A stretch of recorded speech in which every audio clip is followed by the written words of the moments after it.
Thank you. Uh, Good afternoon, everyone. Thank you so much for having me here.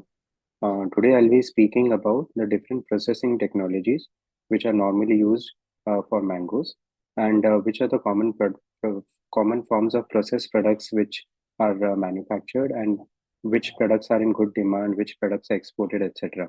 So, I'll be talking about all of this as well as I'll be talking in detail about what processing technologies are involved behind manufacturing each of these processed products. I'll need to share my screen, please. I am disabled from sharing it. Yeah, ma'am, I'll need to. Yeah, you can try now.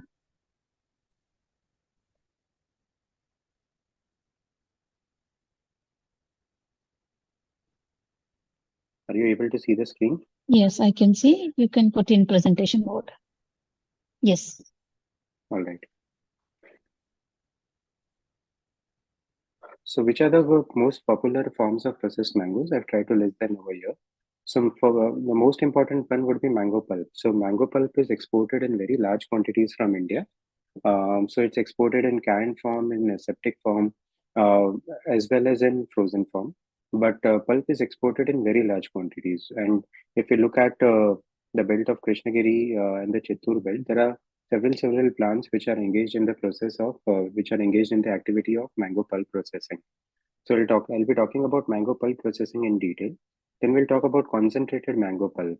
Essentially, it's the same as mango pulp, but in concentrated form. Essentially, so we remove some amount of water and moisture from the product, and the concentrated pulp is then used for applications like making juice, etc. The third important product that we can make from mangoes is mango juice. So this is similar to fruity, maza, etc., which is available in the market. So I'll be talking about this. So how do we go about processing mango juice? And lastly, fresh mangoes. Although fresh mangoes is exported in very large quantities from India, but the amount of processing which is involved in fresh mangoes is relatively lesser. But still, I would be discussing, I'll be letting the audience know as to what all is involved when it comes to processing of fresh mangoes. So I'll start with the first and possibly the most important product that we are looking at, which is mango pulp. And how do we go about processing mango pulp from mangoes? So the layout that we see on screen, so this is the general arrangement of the machines which are normally required for processing mango for making mango pulp from mangoes. It involves a series of operations. So it starts with the washer, then where the mangoes are washed. Then it goes to a sorting belt, and the basic sorting of the mangoes happens. We cut the tip of the mangoes, and we cut the mangoes into slices as well. So all of that activity happens on this conveyor. It is done by labor which stands on both sides of the conveyor. So once the mangoes are cut into slices, then with the help of this belt, we take it to a certain height and we drop it into the pulper machine. In the pulper machine, the pulp of the mangoes is extracted, and the stone and the skin they are separated from the mangoes. So all the waste is separated, and the final product which we require, which is mango pulp, that is collected in this tank over here. Then, with the help of this pump, we transfer it to standardization tank. Here we can add sugar syrup, we can add preservatives if required, etc. Anything which needs to be added or the product needs to be standardized, that happens in these tanks. That is why these tanks are called as mixing tanks or standardization tanks. After standardization, we go for sterilization or pasteurization of the pulp. Here, the mango pulp is heated at about 90 degrees centigrade, so that all the microorganisms like bacteria, etc., those can be eliminated from the pulp. After pasteurization, a product is sterile, and then we take it for packing. Now, packing can be done in various forms. Either we can do aseptic filling and packing of the pulp if the plant capacity is large, or we can go for canning of mango pulp. In both of these operations, that is aseptic filling as well as canning, we don't require preservatives to be added. But if we want to add preservatives, then we can store it in any form we want. We can store it in barrels, we can store it in plastic cans, we can store it in plastic bottles, or whichever form we want. Here we have shown a series of machines which are normally required if we do canning of mango pulp.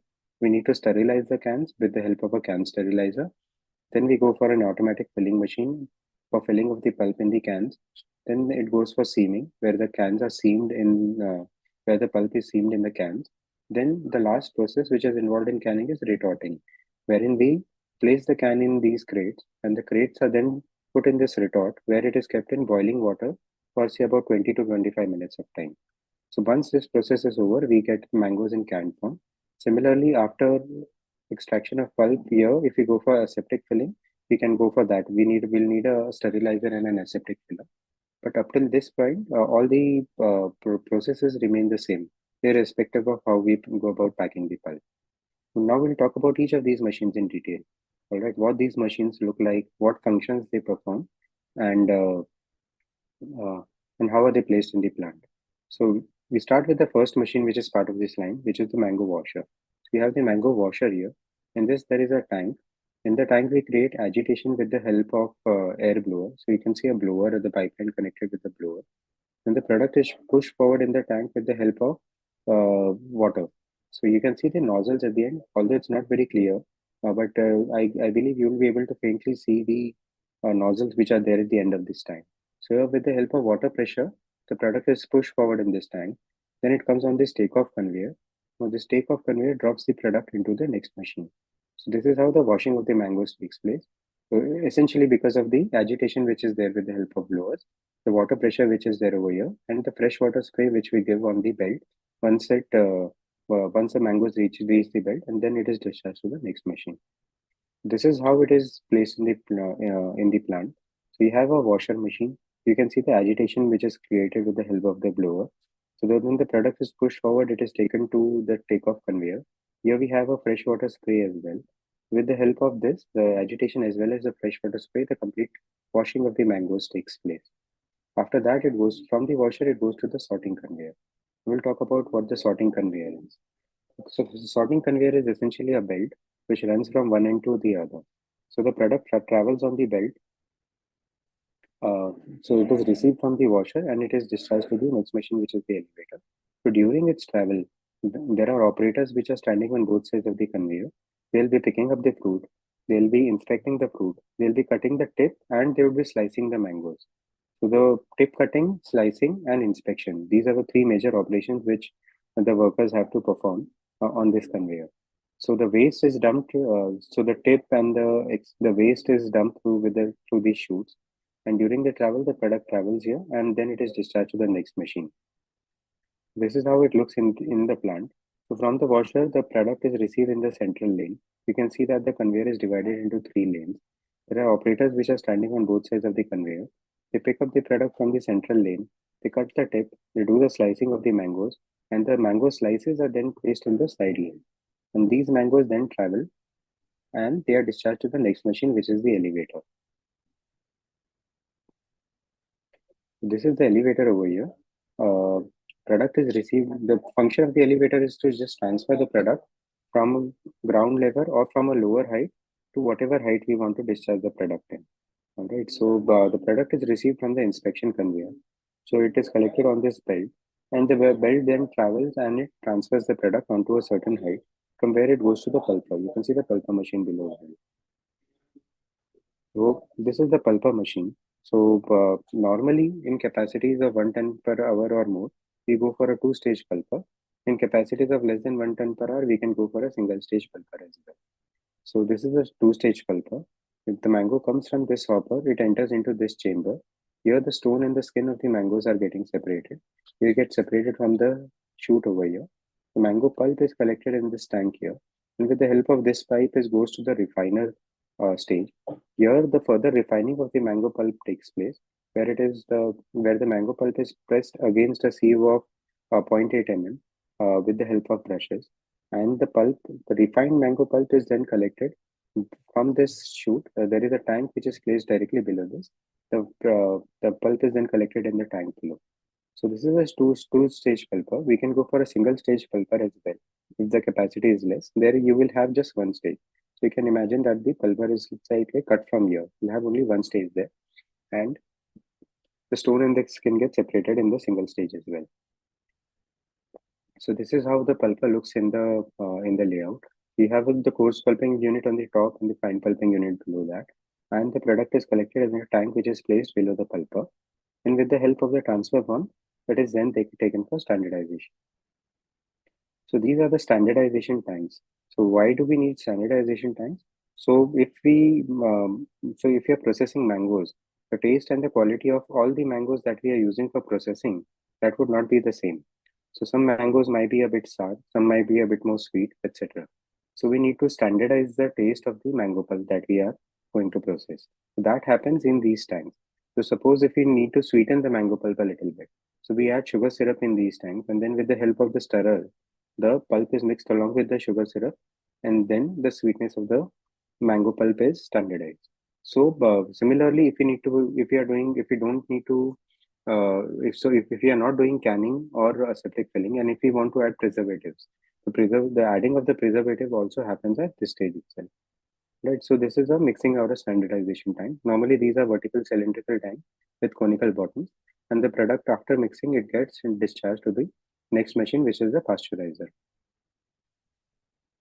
So this is what a pasteurizer for mango pulp would look like. So this is a rotary escape surface pasteurizer. This is used for capacities up to 5 tons per hour. For higher capacities, we have to go for a tube in tube kind of pasteurizer. So in this pasteurizer, the product of the temperature of the mango pulp is raised from room temperature, which is about 30 degrees centigrade to 90 degrees centigrade. So the product enters from this pipe over here. It directly enters into the tube. Outside the tube, we have steam. So you can see the inlet. So these are the, from this inlet, the steam enters into the chamber, into the out. It basically surrounds the inner tube into which the mango pulp is present. Because the tube is completely heated with the help of steam. The product is also heated, and the temperature of the mango pulp rises, and we take it up to 90 degrees centigrade. By the time it gets discharged from the other end. So here it is getting discharged outside the machine. By the time it comes out, the temperature of the pulp is 90 degrees centigrade. There is a stirrer in the center. You can see the stirrer over here. So there is it's essentially a scraper which prevents the pulp from sticking onto the surface of the tube. So uh, uh, once the product enters into the tube, the scraper continuously runs against the tube so that the pulp doesn't stick onto it. The scrapers are also aligned in such a way that the pulp moves forward, and it moves forward in a controlled manner. So by the time it comes out from the other end, we ensure that the temperature of 90 degrees centigrade is achieved. We have temperature indicators, pressure gauges, etc. in order to check whether we have achieved the pasteurization or not. This is how the pulper pasteurizer would look in a plant. So with the help of the pump, the product enters into the pasteurizer through the inlet over here, and it discharges from the outlet over here. You would see a reverse return pipe over here as well. So suppose if we don't attain the temperature of 90 degrees centigrade in one go, then we need to activate this line so that the product is recirculated. And only once the temperature of 90 degrees centigrade is achieved, we discharge the product onto the next machine. We can see the discharge pressure gauges, the discharge funnels, etc. in the machine as well. After pasteurization, we take it to an overhead tank from where it can be taken for storage. Normally, this tank is insulated from the outside so that the product remains hot, because normally pulp is filled in hot form. So this tank is if we are going for canning, this tank is normally placed at an height so that the filling machine can be placed below it. You can see the filling machine over. So this was all about mango pulp and how do we go about processing mango pulp and what all machines are involved in it. Now we come to the second product, which is concentrated mango pulp. So here the raw material that we have is the pulp which we have processed so far. So that is used for concentration. That is passed through a concentrator. And there are different ways in which the concentration is done. We can either go for vacuum evaporator, which I have shown in this slide, or we can go for open kettle evaporation. If we go for open kettle evaporation, the temperature of evaporation is about 100 degrees centigrade. If we go for vacuum evaporation, the boiling point of the product is 60 degrees centigrade. Now, if we boil the product at 60 degrees centigrade rather than 100 degrees centigrade, the quality of the output that we get is much superior. So that's why if we look at any good plant, we would see that they would be going for vacuum concentration. The picture that we have shown over here, that is for a batch type vacuum pan. And this is used in capacities of up to 5,000 kgs per hour, where we can have multiple pans. Here we have shown two pans here. We can have two pans or three pans or four pans, depending upon the capacity of the line. So it's a complete system. It's not just a pan. So we have vacuum pump, we have condensate discharge pump, water inlet pump, screw type product discharge pump. We have the platform for the pans, staircase, etc. All of this is included as part of the package. So this is how the vacuum pan is installed in a plant. So this is the pan. We'll have a pipeline which goes to the condenser. There would be the drive. The steam would be passed in the bottom jacket over here, and the whole pan would be placed on a MS structure. If the capacity of the plant is higher, say if it is greater than 5,000 kgs per hour, then single effect vacuum pans are not effective. Then we have to go for a multi-effect evaporator. I've shown the picture of a multi-effect evaporator. So if you have plants of say capacities ranging from 5,000 kgs per hour to 20,000 kgs per hour, then we will have to go for a multi-effect evaporator rather than single effect vacuum pans. After evaporation, or once if we are going for aseptic filling, then after evaporator, the product directly comes into this machine. Here again, the filling is done under vacuum, and the entire filling process happens in completely sterile conditions. Aseptic filling is normally used if the plant capacity is 5,000 kgs per hour or more, because this is a very expensive machine. Uh, Say the cost of a single head vacuum aseptic filling machine would be higher than 2 crores. So we only go for this machine if the plant capacity is 5 tons per hour or more. I hope I'm clear, audible. If there are any doubts, I'll be happy to take those as well. Am I audible? Am I clearly? Can you hear me clearly? Yeah, you're very much clear, and you can complete. Then we'll take up the questions. All right. All right. Yeah. The next product is commonly produced product is mango juice. Now, mango juice is normally processed from mango pulp. So we have rarely seen plants where mango juice is directly produced from raw mangoes. So what people generally do is they procure mango pulp from the market, and then they add sugar syrup etc. into it, and then they prepare juice out of it. So normally the juice processing plant would look something like this. In juice, we only have about 15 to 20% of pulp added.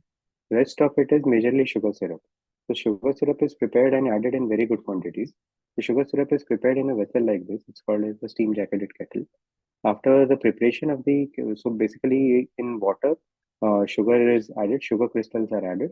It is stirred with the help of a stirrer. It is continuously stirred and it is heated with the help of steam. The steam is there in the outer jacket over here. Once the sugar syrup is prepared, it is passed through a filter press so that the product that we finally obtain is clear mango juice, clear mango syrup, clear sugar syrup.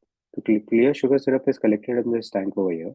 And with the help of a dosing pump, we have controlled quantity of sugar syrup, which is then added to the mango pulp.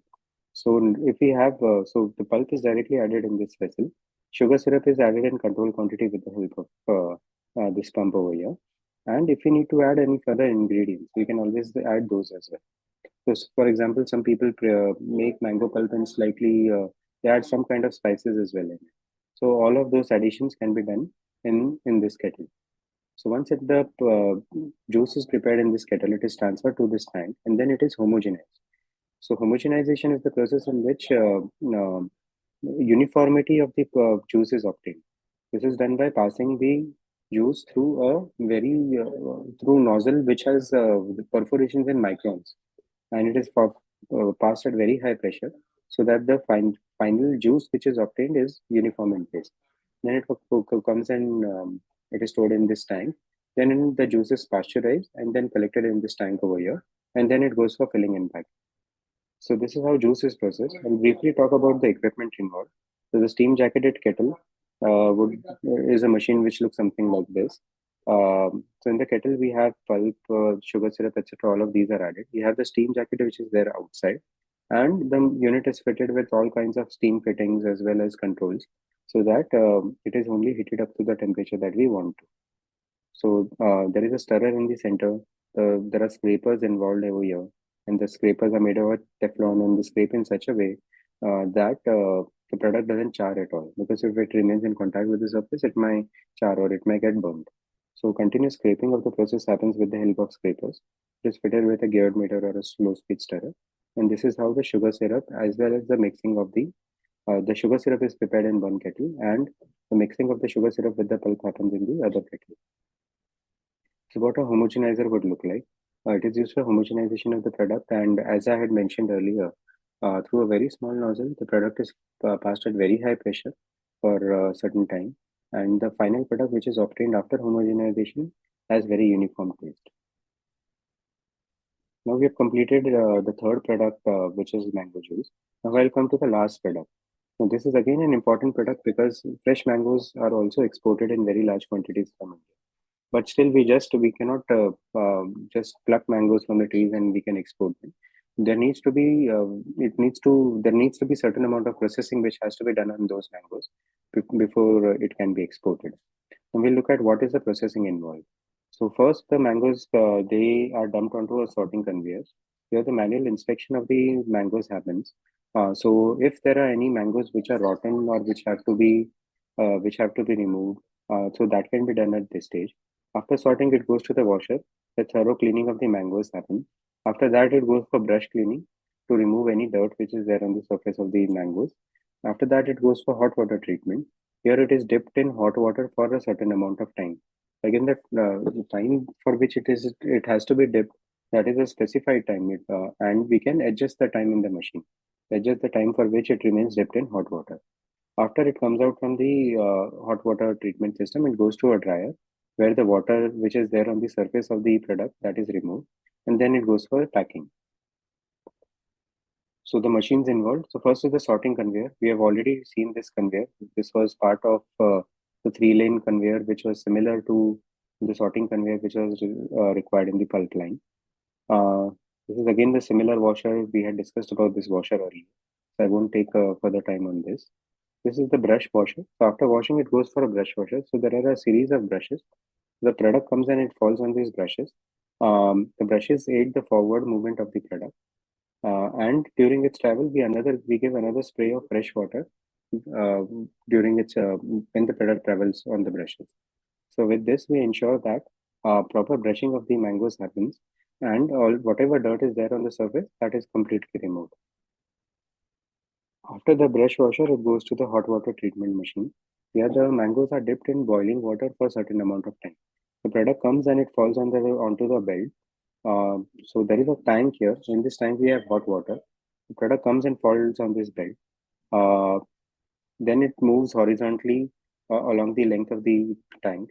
Then the product is again lifted and it is discharged at the other end. And so throughout the length, etc., of the machine, etc., that is dependent upon the capacity that we want. And we can always set the blanching, the time for which it has to be dipped in boiling water. The product travels on this belt. We can see the belt over here. It comes and falls onto the belt.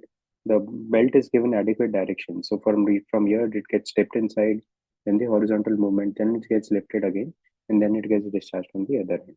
This is how the hot water treatment of the mangoes happens. After the hot water treatment, it is passed through a dryer.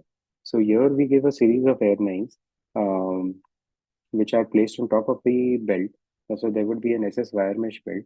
So there would be a series of air knives which spray air at very high pressure onto the product. So whatever water droplets are there on the product, they get blown off, and the product that we get uh, is without any water. So try to remove as much water as possible from the mangoes before it is then taken for packing. So I hope I have been able to cover uh, the possible areas of interest that you might have as to which are the commonly forms of processed mangoes and how the processing of each of these products gets done. I'll take a couple of minutes to give an introduction about my company. So we are one of the largest players when it comes to manufacturing of fruits and vegetables for processing machinery. We started in 1996, so we are about 28-year-old company. It was founded by my father, Rahul Paharia. He has an experience of close to 45 years in this line now. They're known for high quality, high reliability machines. So, in terms of quality, there is nobody, we normally claim that there's nobody in India who does better machines than we do. So, our machines are known for high quality and high reliability. We have a full fledged team with us, which consists of design engineers, production engineers, etc. We have a good workforce, and some of the largest players are our clients. So, what do? We manufacture machines of these kinds. We do complete lines for frozen fruits and vegetables. We do complete lines for fruit pulps. So the lines which we talked about, say mango, guava, papaya, etc. Okay, one thing I forgot to mention. So if we set up a mango processing plant, in the same plant we will be able to process guava, papaya, and and all of these tropical fruits as well. So we do complete lines for tomato ketchup puree paste. We do complete lines for juice processing, like the mango juice line which we just explained. RTE foods are the ready-to-eat foods which you get from companies like MTR. We do complete lines for jam processing, complete lines for fresh fruits and vegetable handling. So I've given the example of how do we go about processing of fresh mangoes. We do all kinds of material handling equipment, and we also do custom built equipment based on specific client requirements. So this is our factory. It's about 100 kilometers from Bombay Airport. It's spread. We have more than 1 acre of land and constructed area of more than 15,000 square. Our office is in proper Bombay city in Goregaon state. It won't take a lot of time, but in terms of strengths, we do precision fabrication. We take pride in doing precision fabrication. So all the cutting is and bending are done on CNC machines.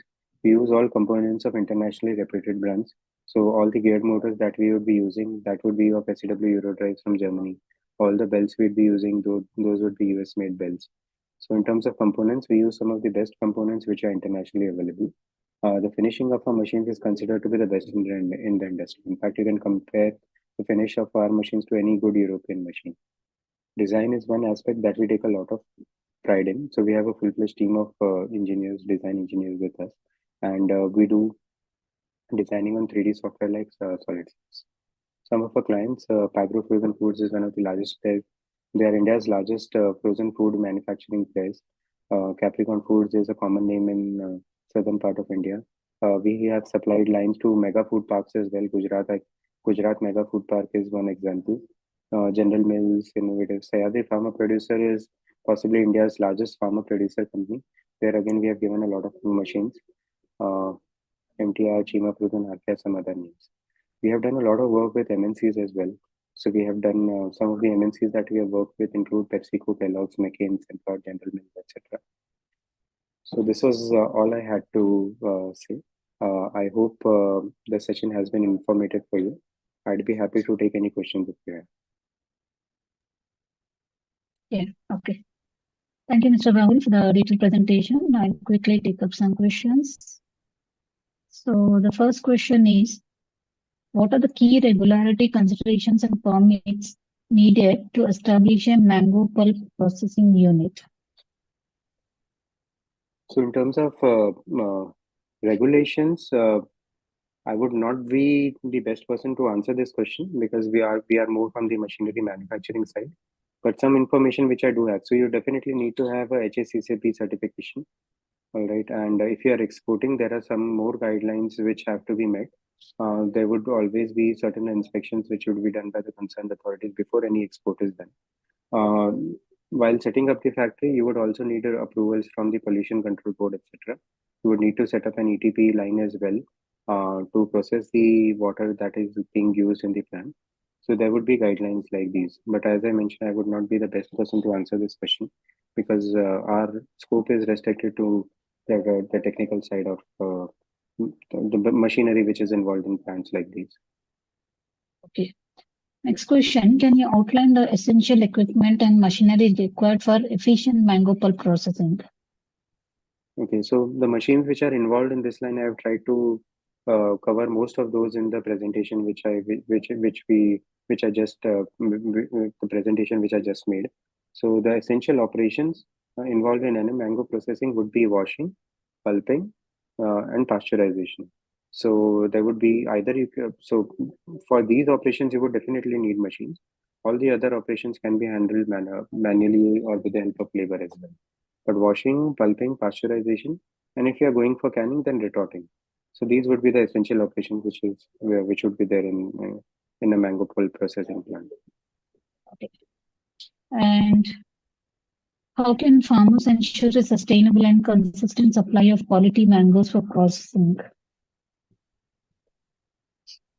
So it depends upon so the quality of mangoes which you use for processing, it depends upon the user as well.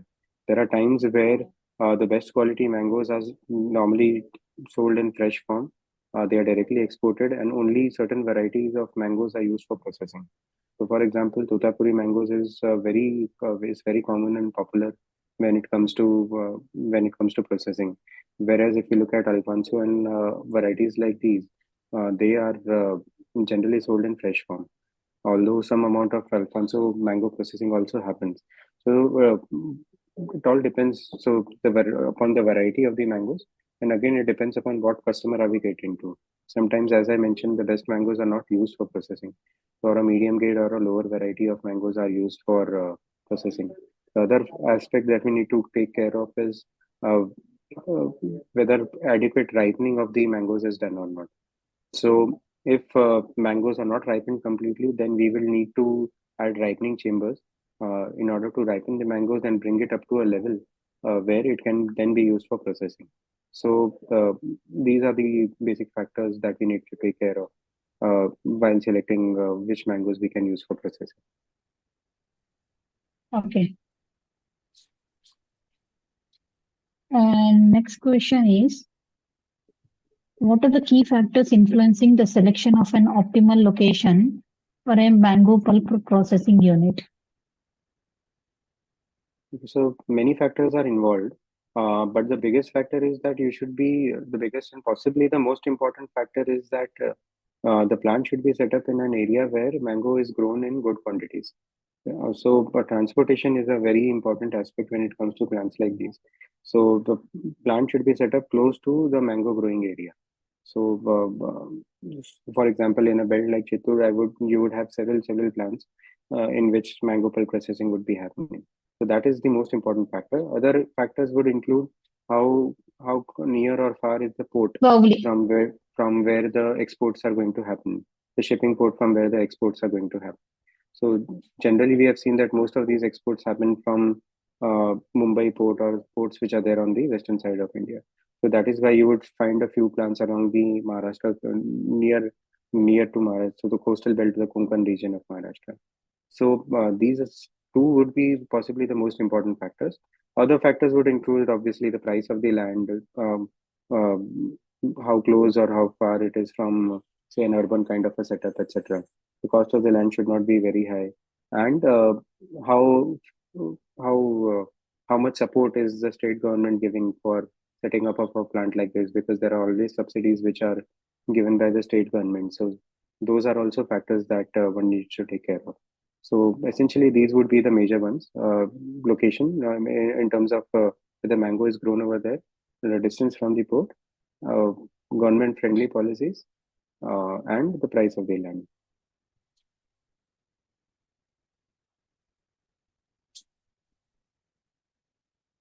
Yeah, okay. And next question is, how can agri entrepreneurs access funding or financial support to set up a mango processing pulp unit? Mango pulp processing unit, I mean. Okay, so again, I would not be the best person to answer something like this. Ideally, there are consultants who help in, or food technologists who provide support in setting up plants like these. But what I understand is that there are good amounts. So the central as well as state government support any kind of food processing plant which an entrepreneur wants to set up. So there are subsidies which the central government offers. So the Pradhan Mantri Kisan Sampada Yojana, so that offers a subsidy of 35% up to 5 crores for setting up of any food processing plant. Similarly, there are subsidies by state governments. Every state government has different level of subsidies. Subsidies are something which the government, and because this is this falls under priority sector lending. So if you approach banks as well, um, they would uh, they would provide more than adequate support in order to avail loans for setting up of plants like these.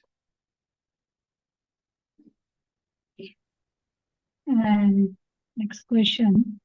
Can you provide insights into cost-effective waste management practices for byproducts generated during mango pulp processing? Okay, so in mango pulp processing, the major wastes which are generated are the stone, or the stone of the stone which is there in the mangoes, or the gutli which we call. and the peels, the mango peels which are there. So normally these are crushed. Uh, uh, uh, Very few people are actually making good use of the waste which is coming out of these plants. But normally these are crushed. Firstly, these are dried either sun dried, or we can use a dryer machine to dry these. Then they are crushed, and the crushed mango can be used for various applications. One of the applications could be, it could be used as a feeder for your boiler. So the biogas kind of boilers which are normally there, this can be used as an input for it. So the running of the boiler, so the cost of running of the boiler becomes extremely cheap. Okay, so that is one common application. Cattle feed is another application in which the waste commonly goes. So it, again, it's dried, it's crushed, and then it can be used for cattle feed. These two are the major ways in which the waste or the by in which the waste can be used. Uh, I'm essentially not aware if there are productive, any more productive uses of the waste that is generated from a plant like this. Okay. And yeah, what are the quality control measures that should be implemented to ensure the production of high quality mango pulp? So, firstly, any mango pulp processing plant has to have a lab in which certain quality parameters are continuously tested. So, one of the parameters which is tested is the bricks. So, how concentrated or how thick is the mango pulp? So, that is continuously tested. Then there are tests in order to check whether the product is sterilized completely. So, after pasteurization, whether any microorganisms are remaining in the pulp or not. So I would imagine these two to be the major quality parameters that need to be tested. Uh, and if you are going for canning, so we need to check whether the steaming of the cans has been done thoroughly. So the testing of the cans also has to be done from time to time in order to ensure that the seaming of the cans are like seamed properly, and there is absolutely no chance of uh, even air entering into the cans. So these are essentially the three major tests which are done in the labs when it comes to mango pulp processing. And how can technology be integrated into processing units for enhanced efficiency and productivity? Um, so technology, in terms of technology, yes, we can go for any level of automation that we want. Now, it all depends upon the size of the plant and the amount of capital investment which the entrepreneur wants to do. So, we can always have PLC controls in plants like these, so that the operations of all the machines are integrated. So if one machine stops its operation for some or the other reason, then all the other machines also stop simultaneously. Also, in processes like standardization, we can automatically control the amount of sugar syrup or the amount of additives that we are adding into the standardization tank. So all of these processes can be automated, and by doing all of this automation, we can reduce the amount of labor which is involved in plants like these. So there is always scope for uh, there is always scope for doing as much amount of automation as we want. It all depends upon the amount of investment the entrepreneur wants to make. And next question is, can you recommend marketing strategies for agri entrepreneurs to promote and sell mango pulp products? So generally, mango pulp is exported in bulk form, so you won't be selling directly to the consumer. So it's a B2B kind of a industry wherein you would be selling to corporations rather than to distributors or to consumers directly. So as I mentioned earlier, it's exported in very large quantities. So export is a market that you need to target. You need to target the bulk buyers which are based out of common export zones. For example, Middle East or the Gulf countries are a very big market for Indian companies. So you need to approach the companies which are involved in bulk buying. So common ways of doing it is like participating in exhibitions, enlisting ourselves in government agencies like APIDA, which help in promotion of our product. So these would be some common strategies. But yes, finding who the bulk buyers are, going and meeting them, understanding their requirements, and trying to fulfill the the conditions or the requirements that they have. That is the best way of approaching and selling our product. Okay. So now we have the last question. Are there training programs or resources available for farmers looking to venture into mango pulp processing? And how can they access this information? Okay, so there are. I don't think there would be any private companies which would be holding any trainings or farmers or associate or any association of farmers. But there are government institutions like CFTRI, which house facilities in which they can expose the farmers to the different technologies which are normally used for processing. So institutions like CFTRI would be a good place where the farmers can approach and they can understand all the technology which is involved behind making processed products from mangoes. So government institutions are always there. But if anybody evinces any interest of setting up a new plant, they can always approach consultants or food technologists as well, who would give a complete end-to-end kind of information about how one can go about setting up a plant, what all guidelines they need to follow, what all technologies are involved behind it, which technologies they should select, etc. And the last source of information could be companies like us, which are involved in manufacturing of machinery. But still, we do have a bird's eye view of the industry, and we can guide the farmers as to how they can go about processing of mangoes if they want to. Okay. One second. Yeah. Okay, Mr. Rahul, I don't see any more questions from our participants. So now we have come to end of question round. On behalf of agricultureinformation.com, we'd like to thank you for the detailed presentation and answering all the questions in that. We also like to thank all the participants for joining this meeting. The meeting will now be closed. Thank you. Thank you again for having me. You're most welcome. Thank you.